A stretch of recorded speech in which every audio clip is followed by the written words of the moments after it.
1 Corinthiens 11, verset 17. L'Écriture nous dit ceci. En donnant cet avertissement, ce que je ne vous loue point, c'est que vous vous assemblez, non pour devenir meilleur, mais pour devenir pire. Et d'abord, j'entends que lorsque vous vous réunissez en assemblée, il y a parmi vous des divisions. Et je le crois en partie. Car il faut qu'il y ait aussi des sectes parmi vous. Afin que ceux qui sont éprouvés soient reconnus comme tels au milieu de vous. Vous allez voir, vous êtes dans une assemblée, mais les gens parlent mal des autres. Ça dit, donc la sœur fait le commérage sur une autre sœur. Le frère fait le commérage sur un autre frère. C'est ce que Paul appelle des sectes au milieu de vous. Donc, on nous dit que les méchants ne resteront pas à toujours dans l'assemblée des justes. En d'autres termes, ils sont là. Là où il y a les enfants de Dieu, c'est là où Satan vient. Il faut que vous le compreniez. Satan n'a rien à faire avec les païens. Non. Lui, il sait déjà que là-bas, ils ne sont pas sauvés. Mais ceux qui sont sauvés là, il ne veut pas les laisser tranquilles. Donc, il vient toujours au milieu. Mais maintenant, il vient au milieu comment? Vous allez donc comprendre aujourd'hui. L'agneau et le faux agneau. Oui. L'agneau, Jésus-Christ, et le faux agneau. Pourquoi Satan ne prend pas l'apparence du crocodile? Mais pourquoi il prend aussi l'apparence d'un agneau? Mais c'est pour mieux tromper, frères et sœurs. C'est pour mieux tromper. Vous allez comprendre beaucoup de choses aujourd'hui. Que Dieu nous fasse grâce. Que Dieu nous fasse grâce. J'ai trop d'ouverture, mais je vais essayer, par l'inspiration de l'esprit, vous ressortir ça pour vous, pour que vous compreniez ça mieux. Nous avons parlé de ces deux femmes. Parce que quand on lit ces deux femmes, Proverbe 7, bon, on va refaire, parce que ceux qui aiment la lecture, on va vraiment nous atteler sur cette lecture-là. Nous prenons Proverbe chapitre 7. Revenons sur ce chapitre. Proverbe 7. Comme je dis souvent tantôt, lorsque nous lisons ce chapitre, la plupart du temps, c'est pour parler du choix du mariage. La femme de Proverbe 7 et la femme de Proverbe 31. C'est ces deux femmes-là, Dieu conseille à ses enfants, à ses fils, de choisir celle de 31. Maintenant, lisons un peu celle de Proverbe 7. Comme j'ai dit, ici, nous allons la lire dans la Sainte Doctrine et nous allons avoir la connotation révélationnelle de ce verset, de ce chapitre. Mon fils, donc Dieu parle de toi. Mon fils, retiens mes paroles. Mon fils, retiens mes paroles. Parce que c'est ça la volonté du Père. Jésus dit, ce n'est pas tous ceux qui m'appellent Seigneur, Seigneur, qui entreront dans le royaume des cieux. Mais celui-là seul qui fait la volonté de mon Père qui est dans les cieux. Maintenant, avec vous, pour ceux qui nous suivent, nous vous avons expliqué que la volonté du Père, pour la comprendre, il faut lire Jean 17, versets 5 à 6, qui nous dit, « Je leur ai donné ta parole, et ils ont gardé ta parole. » Donc, la volonté du Père, c'est de garder sa parole. Celui qui fait la volonté du Père, c'est celui qui garde la parole du Père. Donc, ta capacité à garder la parole du Père fidèlement, c'est ça qui montre que tu fais la volonté du Père. Maintenant, ici, Proverbe nous dit, « Mon fils, retiens mes paroles et garde avec toi mes préceptes. Observe mes préceptes et tu vivras. » Donc, ta vie éternelle, c'est la capacité à rester fidèle à la parole du Père. C'est lui qui parle.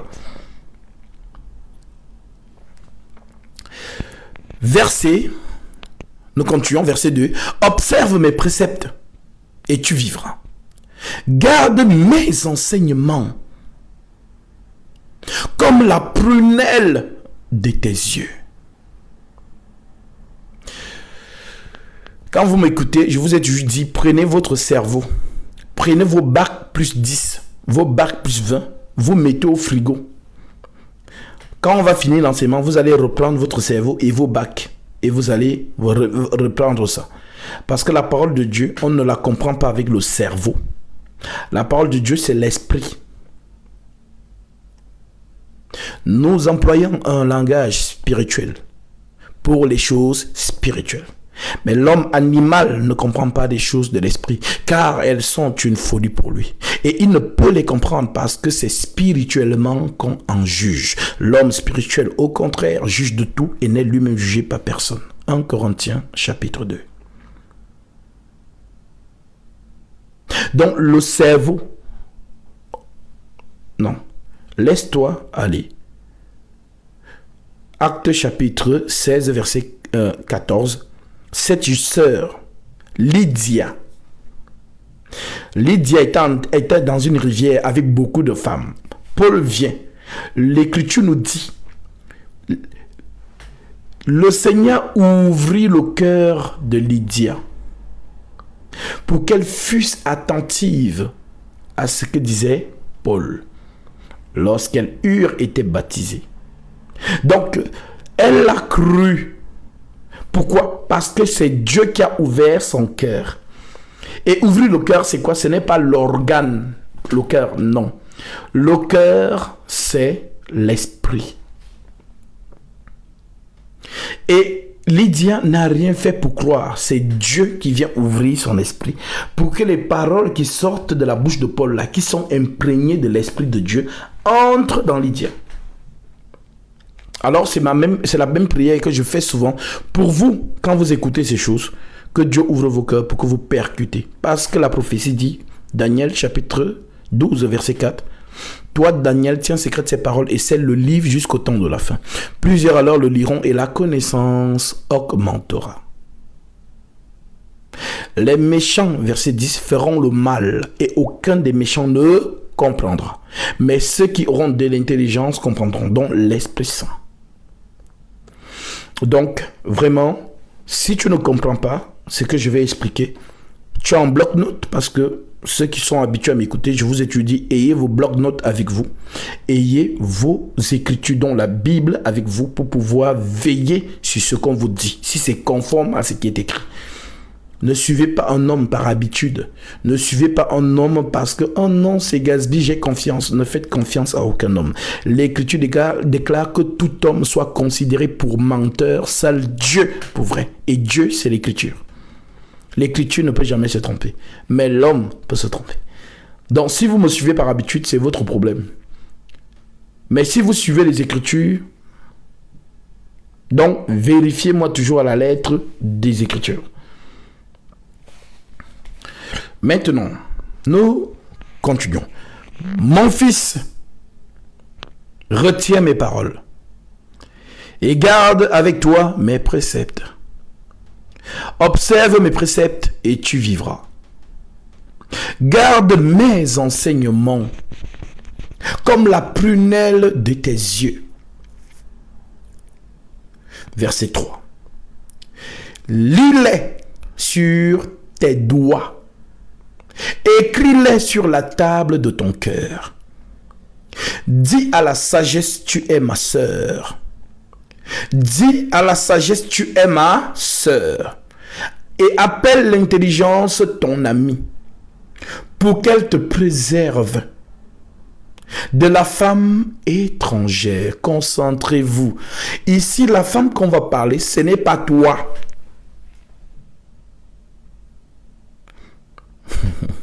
Cette parole est en code. C'est en code. Maintenant, vous allez comprendre la femme étrangère.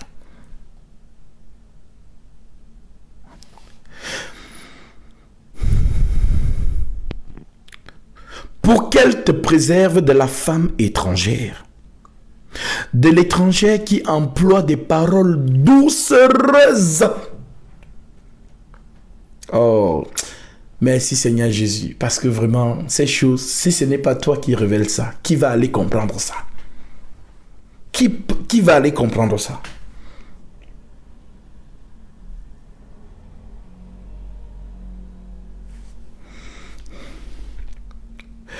Pour qu'elle te préserve de la femme étrangère, de l'étranger qui emploie des paroles doucereuses. D'accord. Alors je comprends pourquoi Paul avait dit par le Saint-Esprit dans 2 Timothée 4, 3, car il viendra un temps où les hommes abandonneront la saine doctrine, ayant la démangeaison d'entendre des paroles agréables. Ils se donneront une foule de docteurs selon leurs propres désirs, détourneront l'oreille de la vérité et se tourneront vers des fables. Donc la femme étrangère emploie des paroles doucereuses. Ceux qui ont les yeux de l'aigle, vous avez déjà vu. Et ceux qui ont la compréhension spirituelle, vous savez maintenant de qui on parle. Tu es ma sœur. Et appelle l'intelligence ton ami pour qu'elle te préserve de la femme étrangère, de la femme qui emploie des paroles doucereuses. J'étais à la fenêtre de ma maison et je regardais à travers mon treillis. J'aperçus parmi les stupides. Je remarquais parmi les jeunes gens. C'est toi. Oui, c'est toi qui me regardes. C'est toi. C'est toi les jeunes gens. J'aperçus parmi les stupides. Je regardais parmi les jeunes gens un garçon dépourvu de sens. Il passait dans la rue près de l'angle où se tenait une de ces étrangères. Et il se dirigeait lentement du côté de sa demeure. C'était au crépuscule pendant la soirée. Au milieu de la nuit et de l'obscurité. Et voici, il fut abordé par une femme, ayant la mise d'une prostituée, et la ruse dans le cœur. Ah, la femme! Ah, la femme! Ah, la femme! Ah, vous comprenez, vous qui avez compris, la femme là. Ayant la mise d'une prostituée et la ruse dans le cœur. Elle était bruyante et rétive. Ses pieds ne restaient point dans sa maison, tantôt dans les rues, tantôt sur les places. D'où viens-tu? De parcourir la terre et de m'y promener. Qui a dit ça? D'où viens-tu? De parcourir la terre et de m'y promener.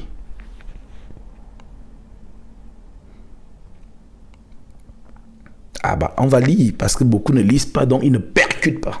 On va vous enseigner aujourd'hui. Vous serez contents et vous allez voir comment il est dissimulé. Il est tellement caché que les gens attendent de voir les cornes pour dire « Ah oui, je reconnais, c'est Satan. » Tu ne vas jamais le reconnaître parce qu'il est bien déguisé. Si tu n'as pas le don du discernement des esprits, tu ne peux jamais le voir.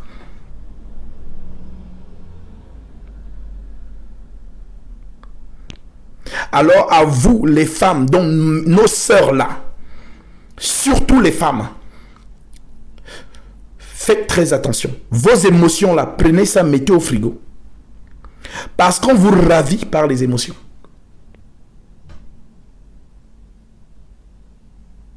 Et vous êtes nombreuses dans ces sépulcres blanchis.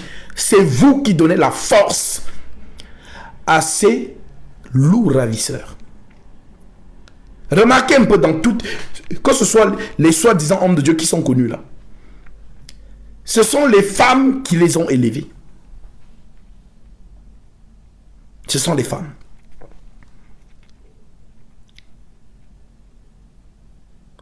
Nous continuons.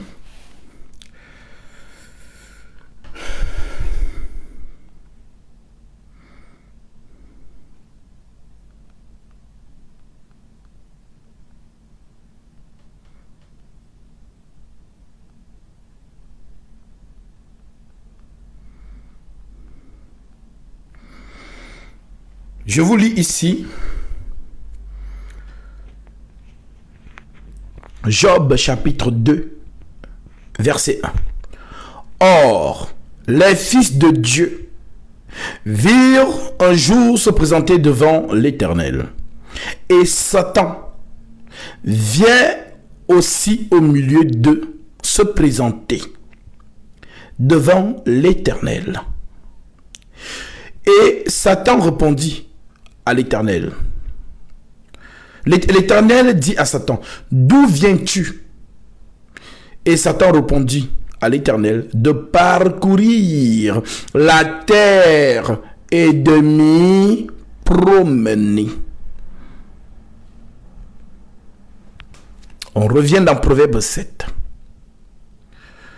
On reprend le verset 6. J'étais à la fenêtre de ma maison et je regardais à travers mon treillis. J'aperçus parmi les stupides, je remarquai parmi les jeunes gens un garçon dépourvu de sens. Il passait dans la rue, près de l'angle où se tenait une de ces étrangères. Il se dirigeait lentement du côté de sa demeure. Il se dirigeait du côté de sa demeure. C'était au crépuscule pendant la soirée, au milieu de la nuit et de l'obscurité. Et voici, il fut abordé par une femme ayant la mise d'une prostituée. Retenez bien ça. Ayant la mise d'une prostituée et la ruse dans le cœur. Elle était bruyante et rétive.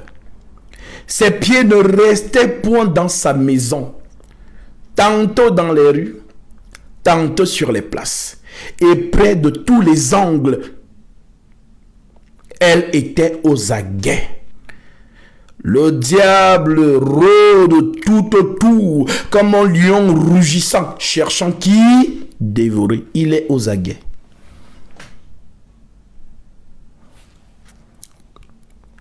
Elle était bruyante et rétive, ses pieds ne restaient point dans sa maison, tantôt dans les rues, tantôt sur les places, et près de tous les angles. Elle était aux aguets. Elle le saisit et l'embrassa.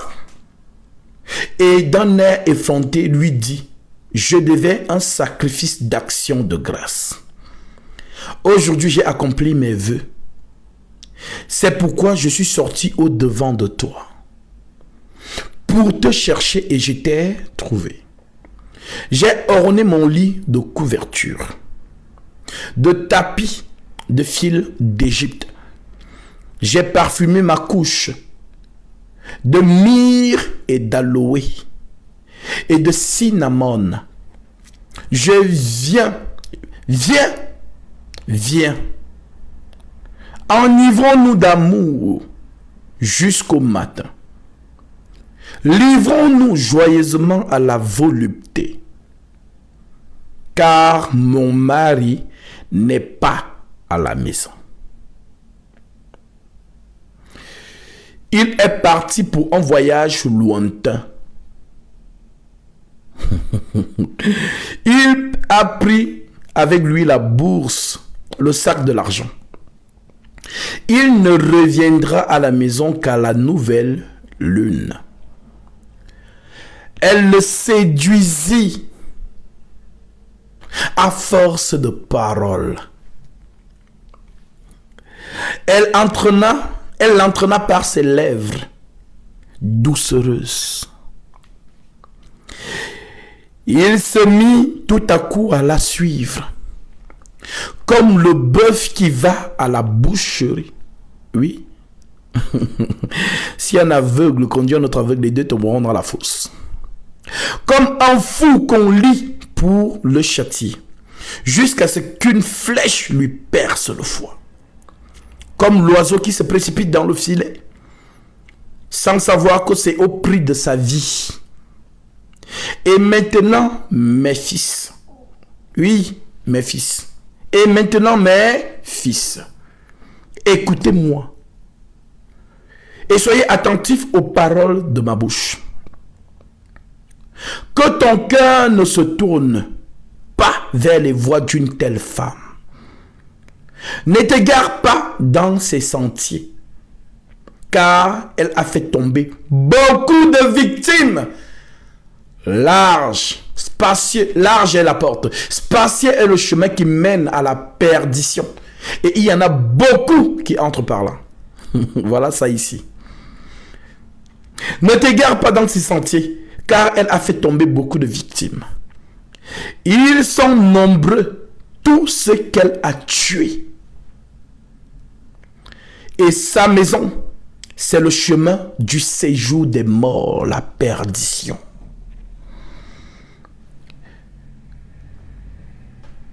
Il descend vers les demeures de la mort. Maintenant, de qui on nous parle? Tu as lu l'histoire, oui, mais on parle de qui? Quelle est la pensée cachée dans ce chapitre? Voilà comment on lit la Bible. Ce que tu lis, ce n'est pas ce qui est ça. Non. Ce que tu lis a une pensée. On dit, mes pensées ne sont pas vos pensées et mes voix ne sont pas vos voix. Autant les cieux sont éloignés de la terre, autant mes pensées sont éloignées de vos pensées et mes voix au-dessus de vos voix. Maintenant, on vous parle de qui? Proverbe 7. On parle de qui? Lorsqu'une prostituée, parce qu'on dit qu'elle était bruyante et rétive, vêtue comme une prostituée, ayant la ruse dans le cœur. Maintenant, on dit que c'est le diable, Satan, d'accord? D'accord. Maintenant, qui parmi vous a déjà vu Satan? Qui l'a déjà vu? Personne. Alors, si on nous dit, malheur à vous, habitants de la terre, car le diable est descendu vers vous animé d'une grande colère, sachant qu'il lui manque peu de temps. Maintenant, Satan, là, comment on le voit? Écoutez-moi bien. Lorsque vous voyez une prostituée, elle est comment la prostituée? La prostituée est toujours bien maquillée. La prostituée met toujours du fard dans ses yeux. La prostituée est toujours sexy. La prostituée met tout ce qui peut attirer le regard. Pourquoi? Parce qu'elle veut se faire remarquer. C'est le but.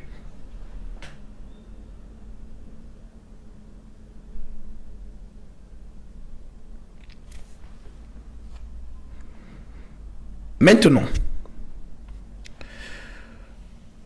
on dit que ce jeune homme, on va reprendre ça.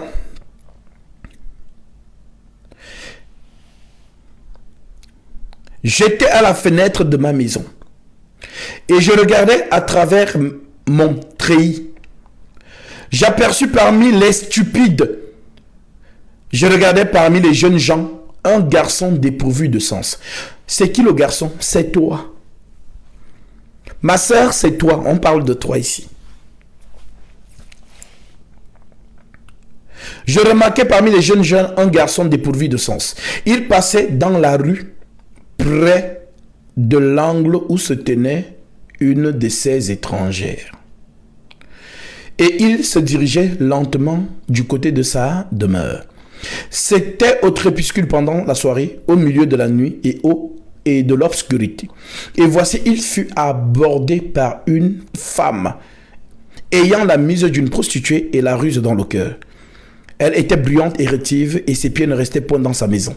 Tantôt dans les rues, tantôt dans les places, et près de tous les angles, elle était aux aguets. Elle le saisit et l'embrassa, et d'un air effronté lui dit: je devais un sacrifice d'action de grâce. Aujourd'hui, j'ai accompli mes vœux. C'est pourquoi je suis sorti au-devant de toi pour te chercher et je t'ai trouvé. J'ai orné mon lit de couverture, de tapis d'Égypte. J'ai parfumé ma couche de myrrhe, d'aloe, de cinnamon.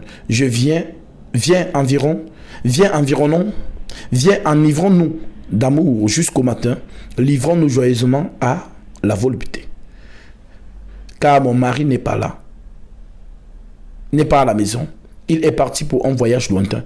Il prit avec lui le sac de l'argent et il ne reviendra qu'à la nouvelle lune.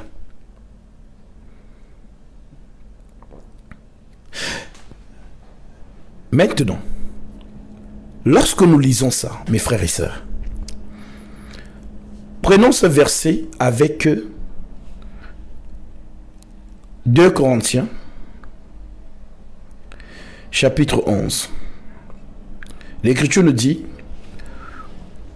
au verset 1, « Oh, si vous pouviez supporter de ma part un peu de folie, mais vous me supportez, car je suis jaloux de vous d'une jalousie de Dieu, parce que je vous ai fiancé à un seul époux pour vous présenter à Christ comme une vierge pure. Toutefois, verset 2, de même que le serpent séduisit Ève par sa ruse, la ruse dans le cœur. Je crains que vos pensées ne se corrompent et ne se détournent de la simplicité à l'égard de Christ. » Aujourd'hui, lorsque vous voyez une prostituée, c'est ici que beaucoup de sœurs, beaucoup de femmes vont comprendre pourquoi Dieu n'aime pas l'apparence, l'apparat. Je ne permets pas à la femme. Donc, on dit, je veux aussi que les femmes vêtues d'une manière décente, avec pudeur et modestie, ne se parent,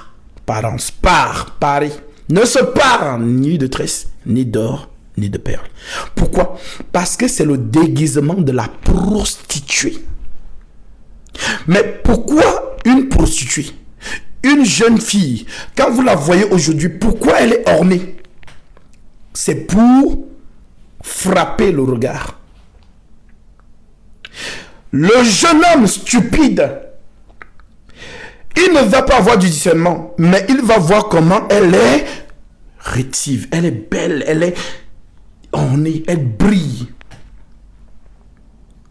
Elle met le phare, c'est pourquoi Dieu dit dans le verset, « Mon fils, ne regarde pas ses paupières. » Je vais lire ça.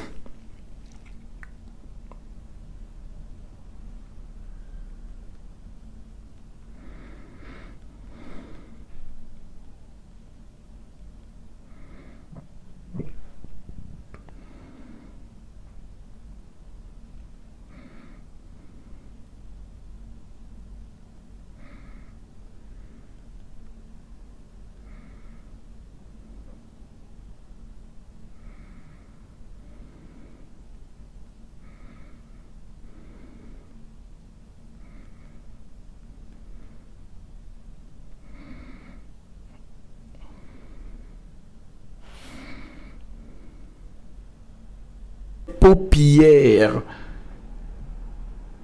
Car pour la femme prostituée, on se réduit à un morceau de pain. C'est ce que Dieu dit. Quand un homme voit une femme bien emballée, en fait, c'est comme si on a pris son esprit, on a mis dans une bouteille, parce qu'il ne réfléchit plus. Et les femmes sont conscientes de ça, elles le savent. Mais en réalité, ce n'est pas la femme, c'est un esprit qui est derrière. Vous allez commencer à comprendre, à voir le discernement des esprits, c'est quoi? Parce que la sagesse vient quand on comprend l'enseignement. Quand tu écoutes, tu écoutes. Mais quand tu as compris, ça te donne les yeux. Jésus dit, je suis venu donner la vue à ceux qui ne voient point. Je suis venu rendre aux aveugles le recouvrement de la vue. Mais c'est quoi les langages? Ça veut dire quoi? Ça veut dire que l'enseignement de Jésus ouvre les yeux. On enseigne pas, oh non, Jésus t'a sauvé, alléluia, amen. Et voilà, tu continues dans ta vie. Non. L'enseignement, la sainte doctrine ouvre les yeux. Quand tes yeux sont ouverts, tu vois. Mais tant que tes yeux ne sont pas ouverts, tu ne vois rien. Et ça dit, Satan joue avec toi. Satan joue avec toi. Maintenant, je reprends. Verset 24, écoutez bien. Ils te préserveront de la femme corrompue, de la langue doucereuse de l'étrangère. Ne la convoite pas dans ton cœur pour sa beauté. Et ne te laisse pas séduire par ses paupières. Oui, parce que lorsqu'elle maquille ses yeux, elle a un très beau regard. Son regard est perçant. Son regard est excitant. Son regard te déstabilise. Voilà, c'est Dieu qui dit, c'est pas Gatsby, c'est écrit. C'est Dieu qui dit. Mais comme nous les hommes, nous sommes têtus, mais tout est écrit. Voilà. Ne la convoite pas dans ton cœur pour sa beauté et ne te laisse pas séduire par ses paupières. Car pour la femme prostituée, on se réduit à un morceau de pain. Ça veut dire quoi? On se livre. Dès qu'elle nous regarde comme ça, dès qu'on la voit bien habillée, dès qu'on la voit emballée, maquillage phare, elle brille ou boucle, tout ça. Même si ta mère te dit, mon fils, vraiment je suis malade, envoie-moi un peu d'argent. Oui, maman, vraiment en ce moment, j'ai pas l'argent. Mais dès qu'elle va te dire, tu m'amènes pas au restaurant? Oui, ma chérie. Là, tu trouves l'argent. tu trouves l'argent. Même si tu n'as pas, tu vas aller prêter au banquier. Pourquoi? Parce que ton esprit n'est plus. Tu es dans la bouteille. C'est ce que Dieu dit. Tu te rends pour un morceau de pain. Ça veut dire, en fait, tu n'es plus en toi. Elle t'a envoûté. Elle t'a envoûté. Tu n'es plus en toi. Et les femmes savent qu'elles ont ce pouvoir. C'est le pourquoi Dieu ne veut pas qu'elles parlent dans l'assemblée des justes. Franchement, vous allez comprendre petit à petit sur le pourquoi. Si tu mets les émotions dans les choses que je dis là, tu ne vas rien comprendre. C'est le pourquoi vous allez voir que pourquoi Dieu, dans la sainte doctrine, il insiste beaucoup avec l'apparence de la femme. Il insiste beaucoup. Beaucoup avec l'apparence de la femme.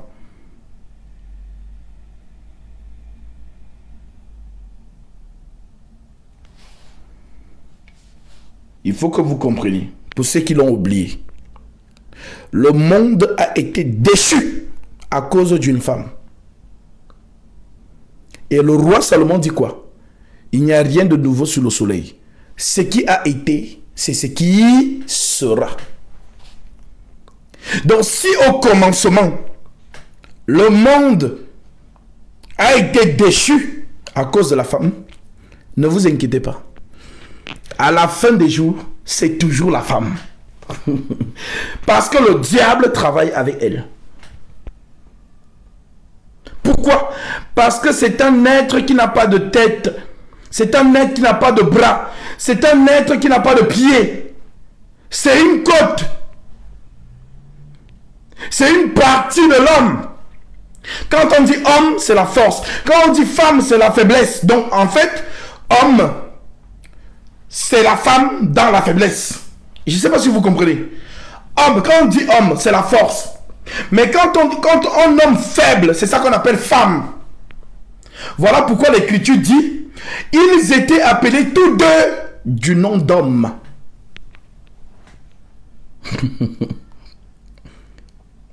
Donc la femme que vous voyez, en fait, c'est un homme, mais faible. Voilà la pensée de Dieu. Donc comme elle a été tirée, elle a été déplacée, on l'a enlevée de son lieu de sécurité. Parce que lorsqu'elle n'est pas dans son lieu de sécurité, elle est exposée. Et quand elle est exposée, le serpent vient. Mais si elle est dans son lieu de sécurité, le serpent ne vient pas. Voilà pourquoi le serpent n'est jamais venu parler à Adam dans le jardin d'Éden. Jamais. Mais dans la pensée de Dieu, tout a été orchestré par qui? Par Dieu lui-même. Donc vous pensez que vraiment l'homme est seul. Bon, je vais lui faire une aide. Non, ces choses on cache encore. Parce que beaucoup sont encore au lait. Au lait. Donc il y a des choses qui peuvent troubler les gens. Donc ça, quand vous allez un peu grandir, parce que la saine doctrine c'est le lait, hein, c'est pour les bébés, c'est les enfants. La saine doctrine c'est juste pour être fidèle à la parole. La saine doctrine c'est la plus petite des choses et la plus grande en même temps. Parce que c'est par la saine doctrine qu'on connaît la vérité ou le mensonge. C'est le scanner et la saine doctrine. Mais lorsqu'on a déjà, le bébé, lorsqu'il a bien bu le lait là, il a bien bu le lait, il marche déjà. En général, quand le bébé marche, que Dieu te bénisse, je ne vois pas ton nom, Georgina, voilà. Que Dieu te bénisse pour ton offrande que tu viens de faire sur PayPal. Qu'il te bénisse.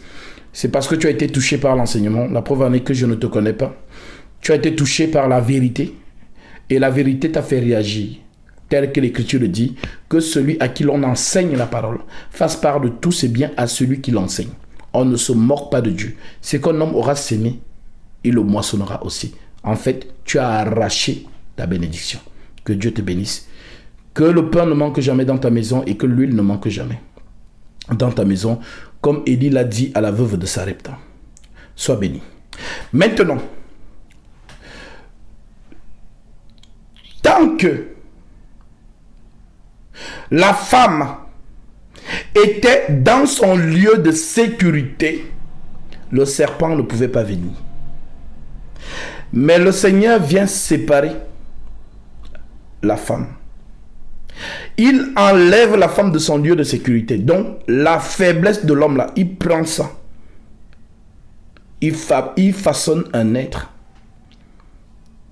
Maintenant, elle n'est plus dans son lieu de sécurité. Voilà pourquoi Paul vous dit, ce n'est pas l'homme qui a été créé à cause de la femme, c'est la femme qui a été créée à cause de l'homme.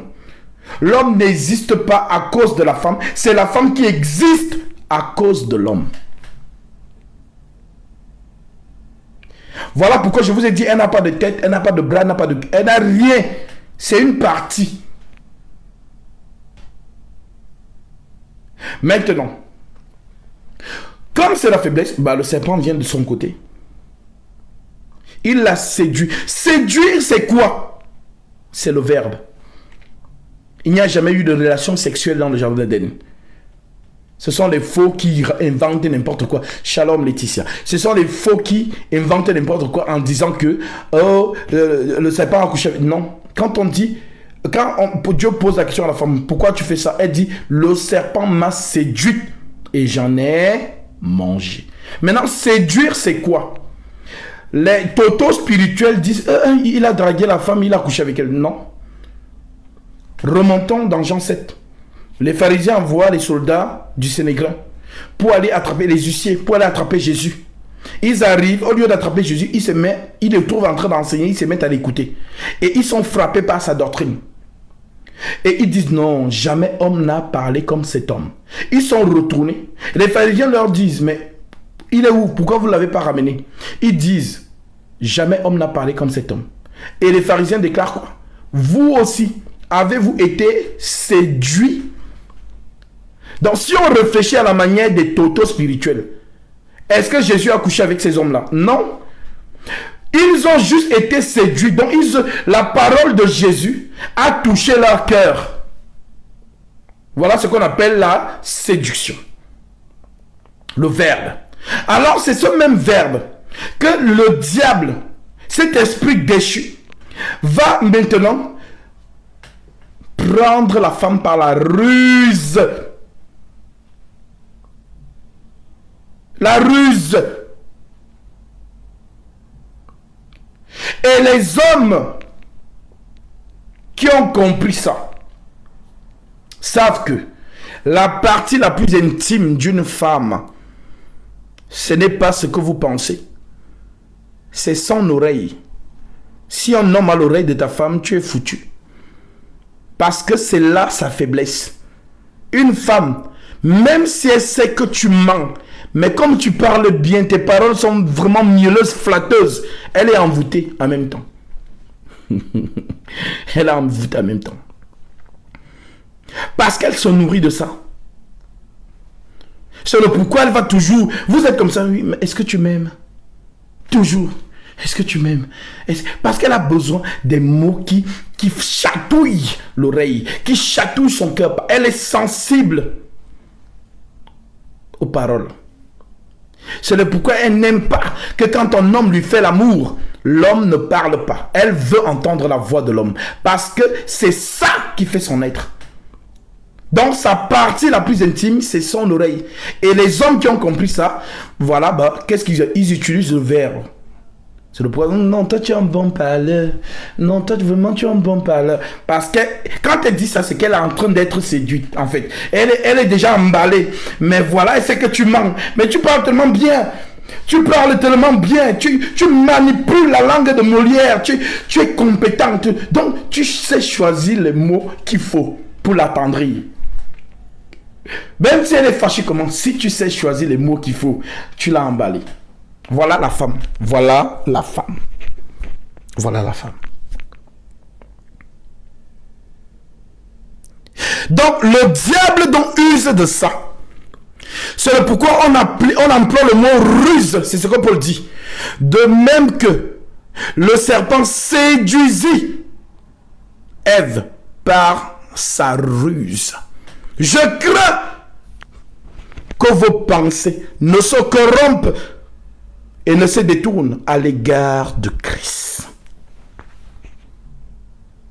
Donc, lorsque Satan vient donc séduire cette femme-là par le verbe,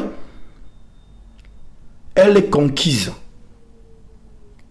On dit, elle porta un nouveau regard. Elle vit que l'arbre était agréable à manger. Agréable à la vue et son fruit était bon à manger. Donc, elle a cru en l'enseignement du serpent.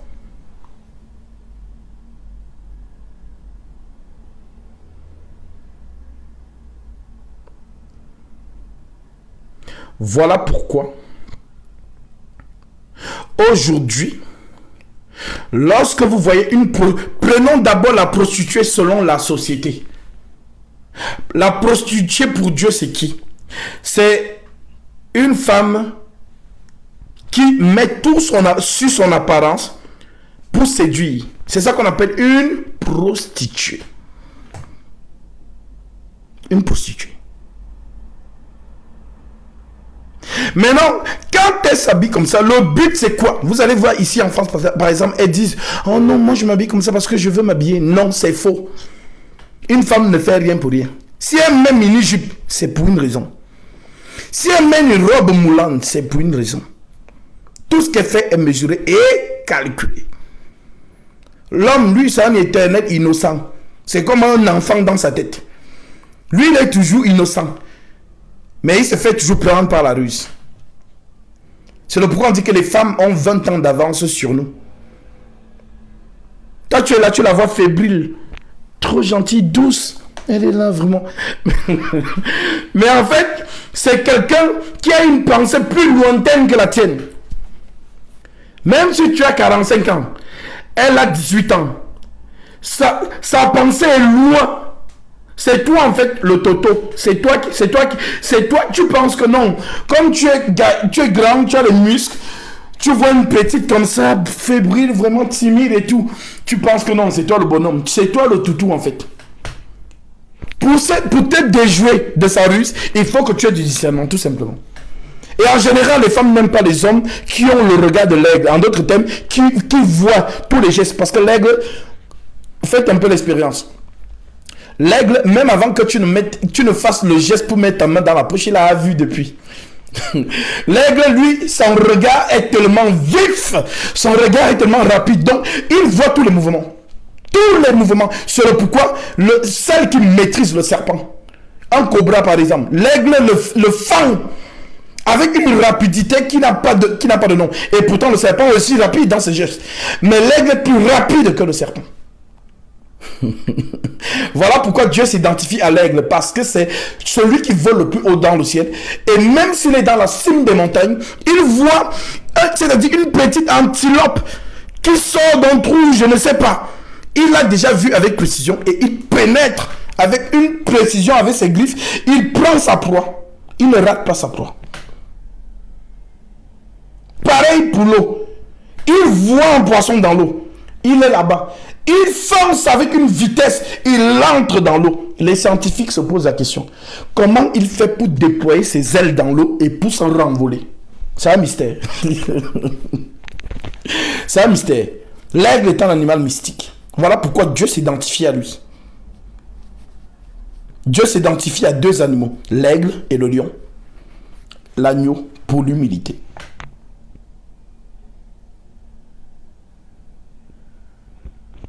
Donc, cette femme que tu vois fébrile, douce,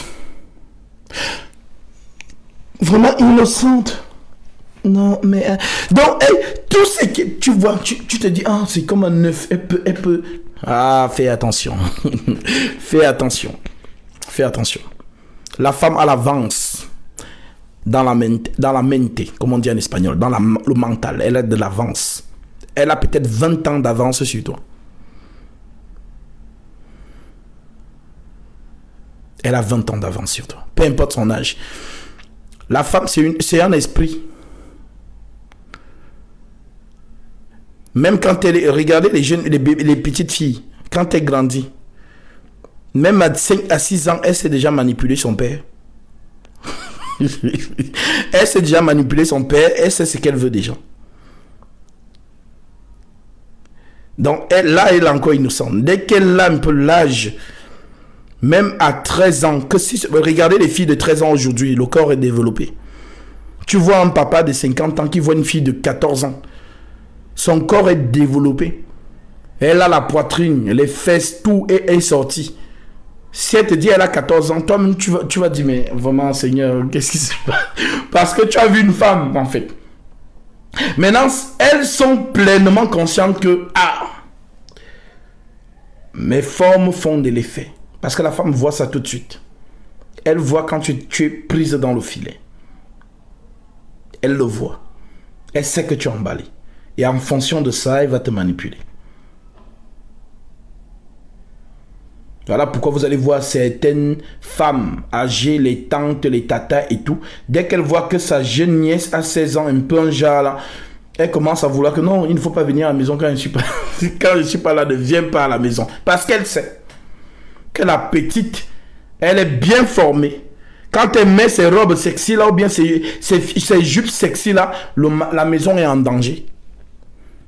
Parce que le mari, lui c'est un toutou. Dès qu'il voit, c'est ce que le Seigneur dit, dès qu'il voit seulement comment elle est bien emballée et tout ça, il commence à désirer la fille de 16 ans. Sa femme qui a 45 ans, non, il ne pense même plus à elle. Parfois même quand il fait l'amour à sa femme, c'est à la petite qu'il pense. Voilà pourquoi la prostituée, elle se déguise. Le déguisement signifie quoi? Le mensonge. Le déguisement, c'est le mensonge. Ça veut dire que tu te fais passer pour ce que tu n'es pas. Ce n'est pas toi. C'est le pourquoi.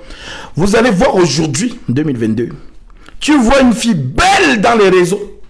Ah, tu la vois. Maintenant, quand tu prends rendez-vous avec elle pour aller dîner avec elle, quand tu arrives, il y a décalage. Parce que sur les réseaux, il y a les lumières, les filtres, les ceci, les cela. Toi, le casse, parce que comme tu as un toutou, tu as un innocent, tu as un enfant dans la tête. Voilà. Donc tu as vu les petites lumières, tu as dit, ouh, elle est belle et tout machin. D'accord. Mais dès que tu vas la voir en vrai, il n'y a plus de lumière, c'est le face-to-face, c'est le réel. Il n'y a plus les lumières. Donc, les lumières sont remplacées par quoi? Par le maquillage. Maintenant, tu l'as vu comme ça. Tu arrives, vous partez peut-être, je ne sais pas où, elle se lave, quand elle n'a plus son maquillage, tu vois une autre personne. Tu vois une autre personne. Et tu es déçu. Et en général, certaines s'étonnent qu'on ne les rappelle pas. Oui, parce que tu es fausse, tu es déguisé. Tu es le mensonge, tu t'es paré pour séduire. C'est ça le diable. C'est le pourquoi on dit qu'il se déguise en ange de lumière. Pour faire quoi? Pour attirer le regard. Donc, quand vous voyez les fausses assemblées luthériennes, c'est quoi le symbole aujourd'hui? Méga church. Tapis rouge. Écran plasma. Siège Louis XIV. Instrument choral. Le micro en or. Quand tu dis le verset apparaît dans l'écran. C'est du maquillage. Pour faire quoi? Pour bien attirer. Sauf que ce qui sort de sa bouche, c'est le poison. Voilà comment Satan se déguise aujourd'hui. Voilà comment Satan se déguise. Et les gens aiment bien ce qui brille. Comme on dit, tout ce qui brille n'est pas or. Donc les gens aiment bien ce qui brille. Oh, vraiment, notre méga church, vraiment, c'est ça qu'ils ont centré dans la décoration. C'est centré dans la décoration. Pour appâter, pour séduire. Maintenant, comme vous avez compris comment le diable se déguise aujourd'hui, dans l'apparence, pour mieux vous séduire, alors ce n'est plus l'apparence que vous allez regarder. Vous allez vous concentrer maintenant sur la parole. Parce qu'on dit, on va dire ça,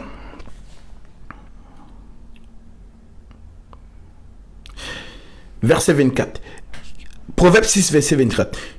Ils te préserveront de la femme corrompue, de la langue doucereuse de l'étranger. Langue doucereuse, ça veut dire quoi? Elle parle bien. Elle te séduit à force de... Oh, vraiment, c'est que Marcelo Dounassi est en train de dire, là, vraiment, ça m'a touché. Surtout les femmes. Oh, Kanguka, ce qu'il a dit là, vraiment, ça m'a touché. Voilà. Joël Tatou, oh, vraiment, ce sont des hommes d'iniquité. L'esprit qui est derrière eux, c'est l'esprit de la rébellion. C'est le pourquoi Jésus, dans son discours, écoutons ce qu'il nous dit dans son discours. Matthieu chapitre 7.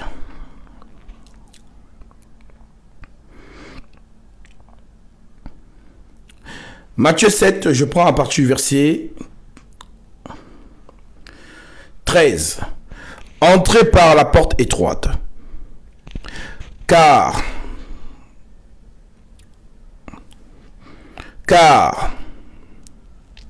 entrez par la porte étroite, car large est la porte, spacieux est le chemin qui mène à la perdition. Et il y en a beaucoup qui entrent par là. Mais étroite est la porte, resserrez le chemin qui mène à la vie, et il y en a peu qui les trouvent.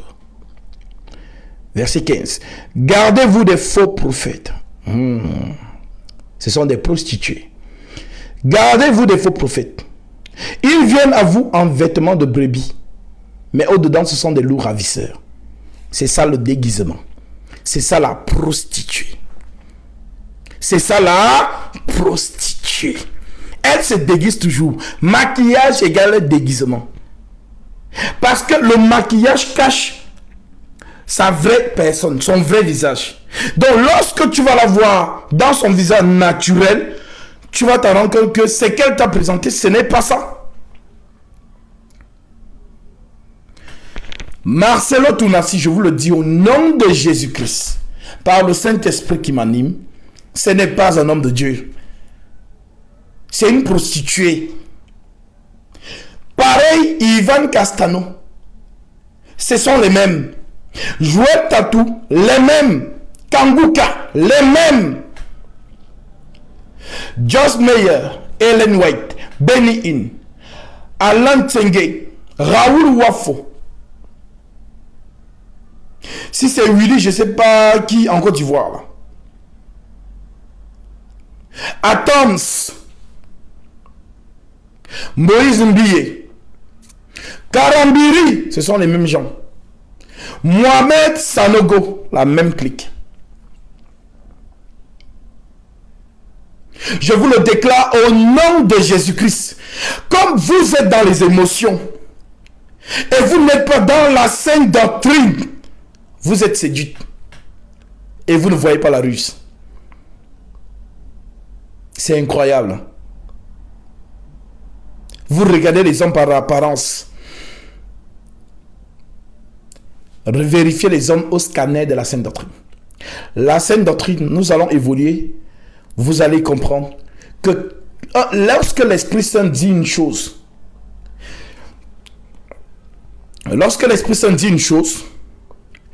et que une personne vient contredire ça par le raisonnement, sachez que l'esprit de l'écriture et l'esprit qui est dans cette personne n'est pas le même esprit. Ce n'est pas le même esprit. Ce n'est pas le même esprit. Mais comment vous faites pour ne pas voir ça? Je me demande, comment vous faites pour ne pas voir ça? La prostituée, tout le monde l'aime. La preuve en est que lorsqu'une une fille fait un TikTok, elle est bien sexy là, tout le monde, ou like, 20 000 likes, 100 millions même. Tout le monde est là, oh ma chérie, tu es belle, oh ma chérie, ma chérie. Certains font même les captures d'écran pour se masturber après. Après, tu vas te plaindre que, vraiment, je ne sais pas. Oui, parce que imagine 100 000 personnes au même moment en train de se masturber en pensant à toi. Mais tu vas ressentir ça parce que nous sommes énergie. Nous sommes énergie.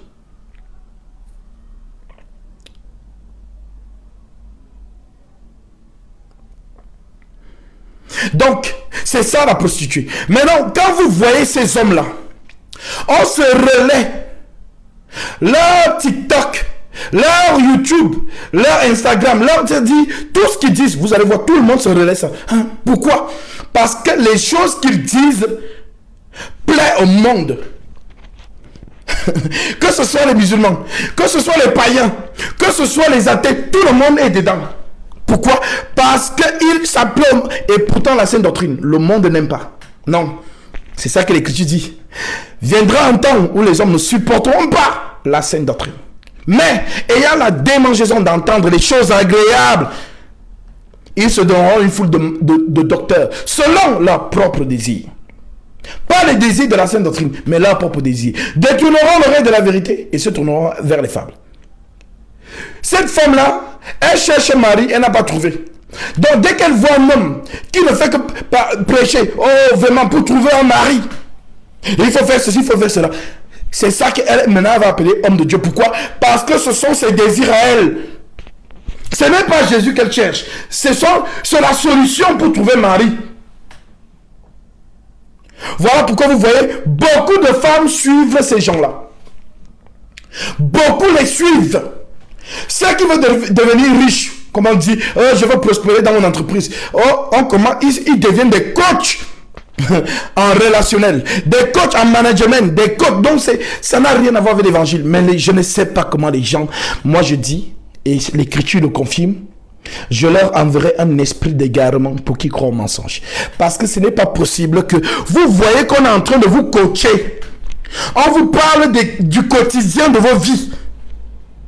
Comment être belle pour son mari, comment être beau pour sa femme, comment faire ceci, les 7 techniques, ce ne sont que les choses qui tournent autour. Mariage, argent, prospérité. Mariage, argent, bénédiction. Ils ont un nouveau mot là, ta destinée, pour entrer dans sa destinée. C'est toujours un message de succès ou quoi que ce soit. Mais la parole du Christ authentique est hostile au monde. Quand tu as vraiment la sainte doctrine, frère, tu as déclenché la guerre aux œuvres des ténèbres, aux esprits impurs. C'est le pourquoi Jésus dit, ils vous feront la guerre, mais ils ne vous vaincront pas, parce que j'ai vaincu le monde. Marcher avec Jésus-Christ, ce n'est pas une vie de tapis rouge. Ce n'est pas rouler en Rolls-Royce. Ce n'est pas se marier. Ce n'est pas voir toutes ces choses que ces faux hommes de Dieu sont toujours en train de promouvoir. Ce sont les fils du serpent. Parce que la parole a dit dans le jardin d'Éden, tu marcheras sur ton ventre et tu mangeras la poussière de ta vie, de la poussière de la tête tous les jours de ta vie. Maintenant, je vous pose la question. Avez-vous déjà vu un serpent qui mange de la poussière? Non. Alors que veut dire cette parole? Bien évidemment, elle est allégorique. Elle est prophétique. Si tu vois un homme qui est toujours en train de parler argent, mariage, prospérité, matériel, argent, mariage, succès, c'est un serpent. Parce que la poussière de la terre, c'est quoi? C'est ce que le diable a proposé à Jésus dans le désert. Si tu te prosternes devant moi, je te donnerai toute la gloire de ces royaumes. La poussière de la terre. Maintenant, Jésus connaissant cela, il nous dit à nous l'église, ne vous amassez pas des trésors sur la terre. Parce qu'il savait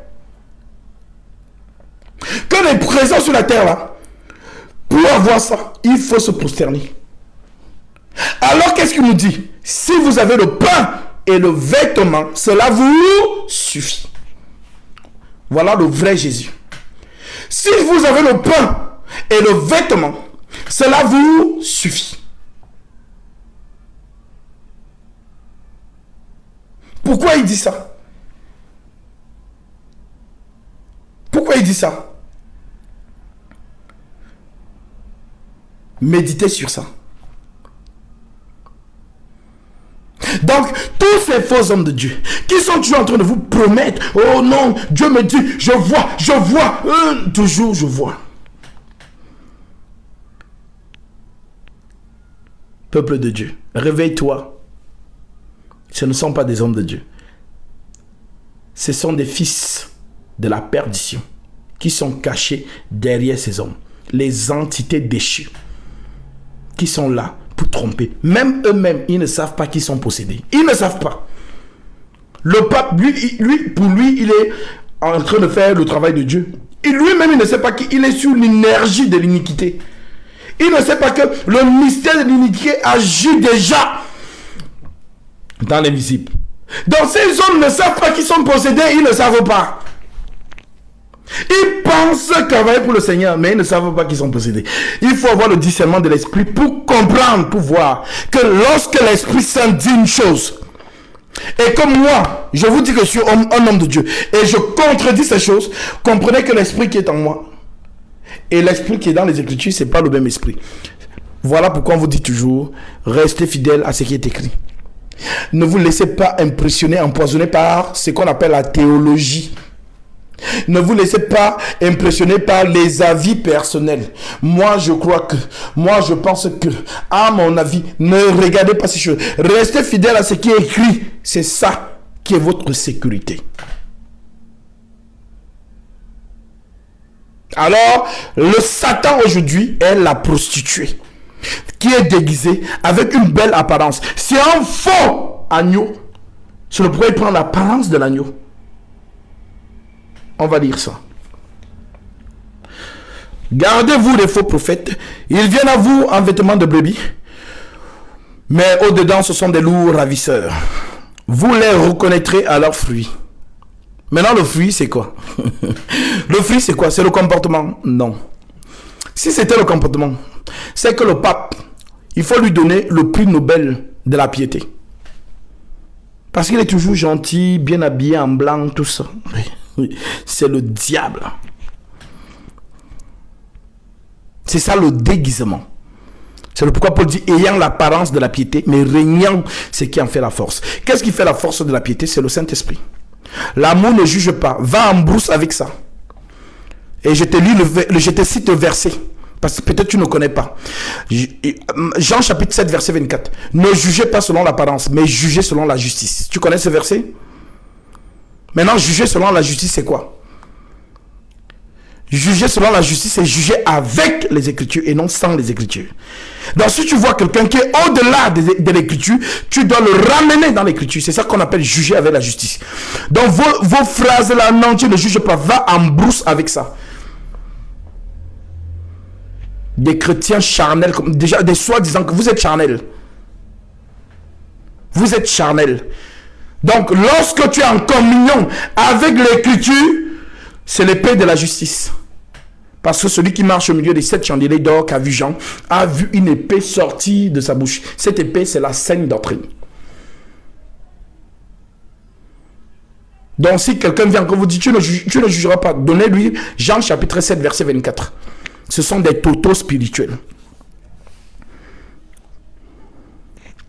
Vous les reconnaîtrez à leur fruit. Donc, le fruit, ce n'est pas le comportement. Le fruit, ce n'est pas le comportement. Parce que les païens aussi, ils se comportent bien. Un païen qui ne croit, il ne croit même pas en Dieu, il se comporte bien.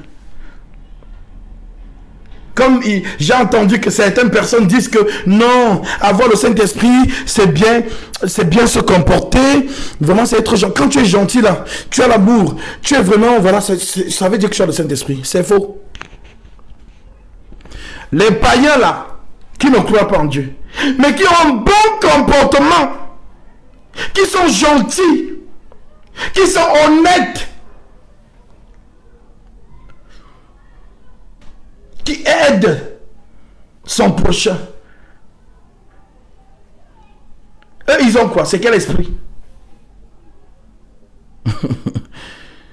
C'est quel esprit?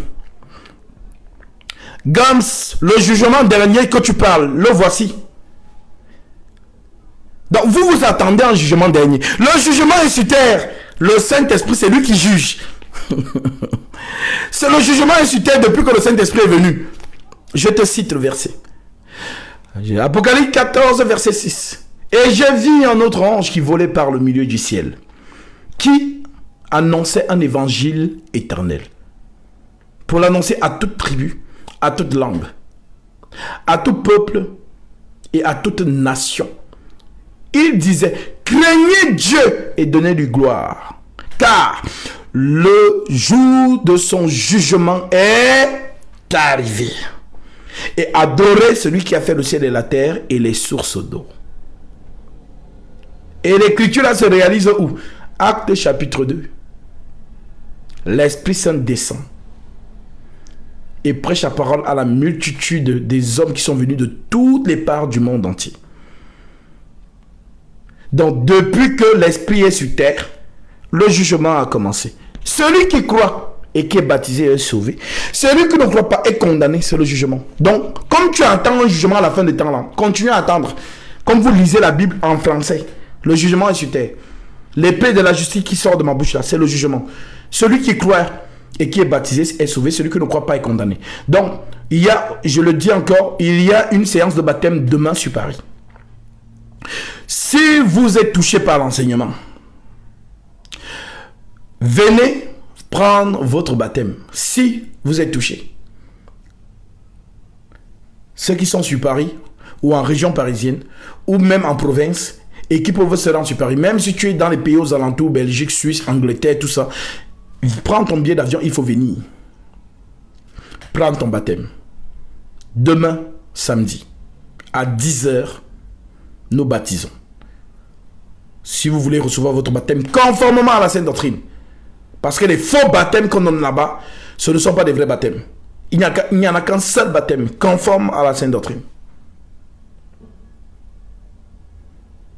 Donc, écrivez-nous sur le numéro qui défile. Voilà, pour recevoir votre baptême. Donc, s'il y a un mot, voilà, je vais mettre le numéro pour ceux qui veulent recevoir leur baptême.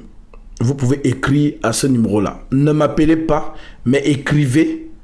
Voilà, parce que si vous appelez, vous allez faire des interférences.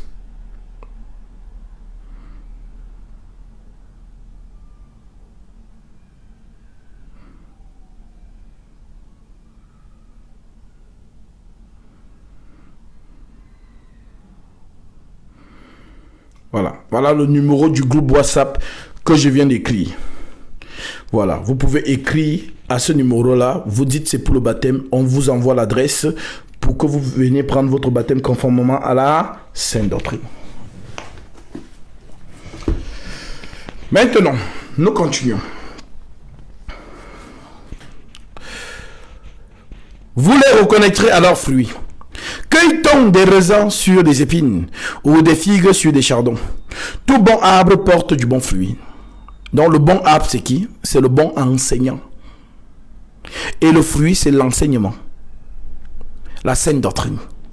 Mais le mauvais arbre porte du mauvais fruit. Donc le mauvais enseignant n'enseigne pas la saine doctrine. Un bon arbre ne peut porter de mauvais fruits. Un bon arbre ne peut porter de mauvais fruits. Donc le bon enseignement, l'enseignant ne peut pas prêcher les faussetés. Ni un mauvais arbre porter de bons fruits. Donc le mauvais arbre ne peut pas prêcher la saine doctrine. Tout arbre qui ne porte pas de bons fruits est coupé et jeté au feu. Donc ceux qui enseignent les faussetés iront dans la perdition. C'est donc à leurs fruits que vous le reconnaîtrez. Donc c'est donc à la saine doctrine, à l'enseignement que vous allez les reconnaître. Donc si toi tu restes là à chercher le comportement, oh non il est gentil, il parle doucement, oh vraiment il est humble, continue à regarder, Satan va bien te séduire. Verset 21. Ceux qui me disent Seigneur, Seigneur, n'entreront pas tous dans le royaume des cieux, mais celui-là seul qui fait la volonté de mon Père qui est dans les cieux. Plusieurs me diront en ce jour-là, Seigneur, Seigneur, n'avons-nous pas prophétisé par ton nom? Aujourd'hui, qu'est-ce qu'ils appellent homme de Dieu? Dès que quelqu'un prophétise, ah, il m'a prophétisé, ce qu'il a dit arriver, c'est un homme de Dieu. Faux. Seigneur, n'avons-nous pas chassé les démons en ton nom? Oh, il a chassé les démons, c'est un homme de Dieu. Faux. Seigneur, n'avons-nous pas fait beaucoup de miracles en ton nom? Oh, il a fait un miracle, vraiment, c'est un homme de Dieu. Faux. Maintenant, qu'est-ce que Jésus dit? Lisons, verset 23. Alors je leur dirai ouvertement, je ne vous ai jamais connu. Retirez-vous de moi, vous qui commettez l'iniquité. Bizarre. Jésus, ces gens viennent réclamer leur salut. Ils disent même à Jésus, nous avons prophétisé en ton nom. Nous avons même chassé les démons en ton nom. Nous avons même fait beaucoup de miracles en ton nom. Comment ça tu ne nous connais pas? Oui, je ne vous connais pas. Pourquoi? Retirez-vous de moi, vous qui commettez l'iniquité. Maintenant, l'iniquité, c'est quoi? L'iniquité, c'est quoi? L'iniquité, c'est la rébellion. L'iniquité, c'est la désobéissance. L'iniquité, c'est l'infidélité. À quoi? À la sainte doctrine. Lui-même, il va expliquer. Verset 24. C'est pourquoi, quiconque entend ces paroles que je dis et les met en pratique, sera semblable à un homme prudent qui a bâti sa maison sur le roc. Le roc, c'est quoi? Le roc, c'est le Christ, le Saint-Esprit.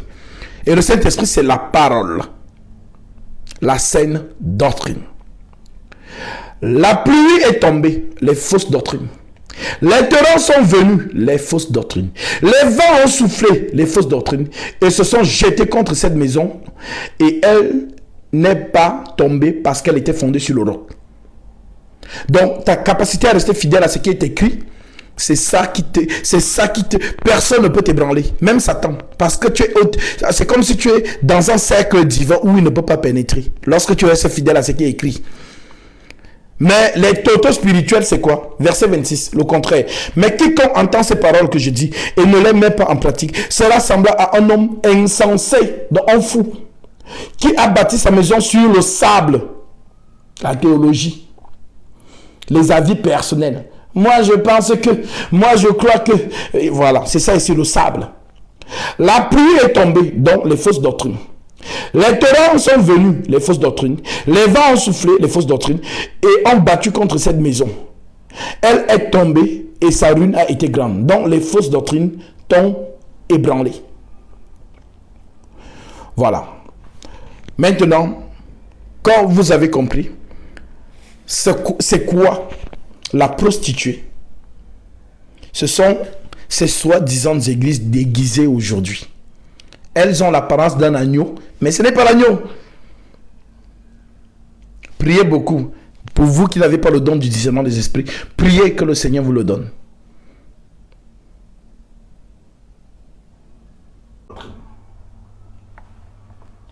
Maintenant, comment savoir la vraie doctrine et la fausse doctrine? Comment savoir? Voilà ce qui se passe aujourd'hui. Si Jésus est agneau, Satan aussi se déguise en agneau. C'est le pourquoi Paul dit dans 2 Corinthiens 11 que nous avons lu. Oh, si vous pouviez supporter de ma part un peu de folie.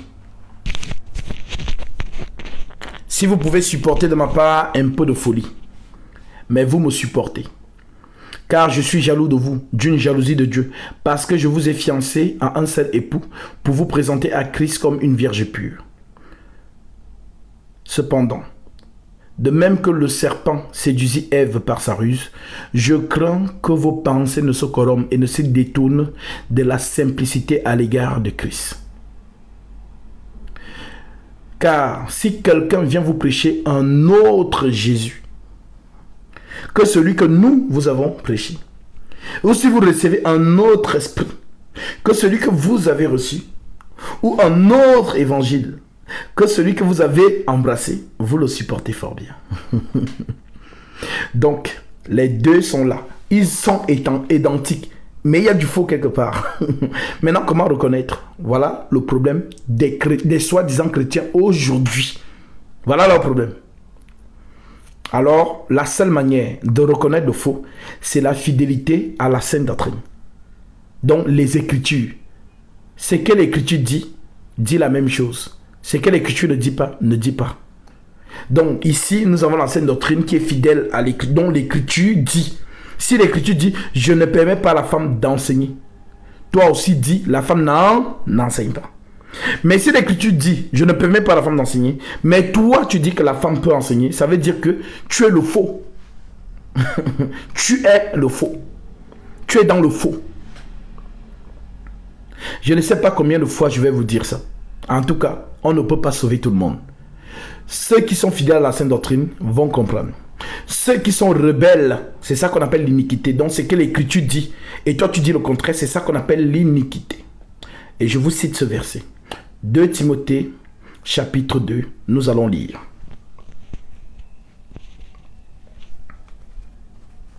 Alors c'est même un très bon exemple. Hein. Voilà, les deux choses, parce que ça se ressemble. Lisons 2 Timothée. 2 Timothée chapitre 2. Écoutez bien. Je fais l'effort de lire ça pour vous. Toi donc, je suis dans 2 Timothée chapitre 2 verset 1.